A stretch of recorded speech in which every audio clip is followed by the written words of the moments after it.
What's up, guys? How are you?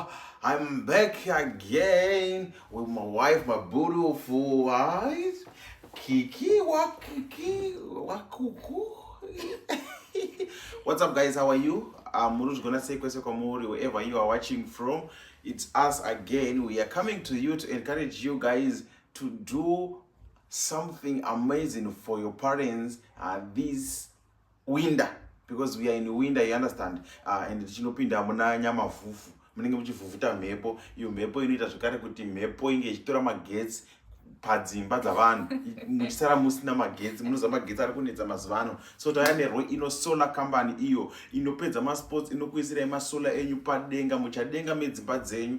Izvi zvinokonzera kuti muzokwanisa kunge muchishandisa magetsi enyu epadheni penyu amunenge maisigwa navakomana veRoy-ino, avo vadai kuslasha mitengo yadzikira zvamayo manje kusvika patinopinda muna nyamavhuvhumo. Please make sure kuti unenge wabata, nokuti masola avo akanyanya. Vane anonziyo ma 1 kVA ayo anotangira pamaprice anokwana yota $750 zvichikwira kusvika kune iyo inonziyo 5 kVA anosumudza zvakasiyana-siyana, mafiriji, kuchajisa mafoni, kuona matv nezvimwe zvakasiyana-siyana. Zvekare anokwanisa kusimudza zvekare zvibhoho, kana tichiti mabhoho asi aya kugwehla. Tikura kuti vanouyewo nemajojo tengi aya vokudhirilirai mabhohos anenge achishanda namagetsi. Magetsi acho ndoapi? Ndo amasola vanenge vakuisirai. Saka batai vakomana veRoy-ino. Tinoziva kuti vamwe venyu muri koko kuZimbabwe, asi munokwanisa kuzviitira vabereki venyu kumusha, chero mutauni zvekare. Koita vamwe vari abroad, Botswana, vamwe vari kuAmerica, vamwe vari kuSouth Africa, vamwe vari kuMozambique. Kwese kwauri ikoko, you can also contact vakomana veRoy-ino. Vokwanisa kumhanya padheni penyu, ungava mutauni kana kuti kumusha, vonoitira vabereki vako uri kwauri ikweyo. Kana uchida kuti kukuna Kiki vange variko kumba kwenyu vachiitawo zvinhu izvozvo nevakomana veRoy-ino, tinotongomhanya votiona tavako.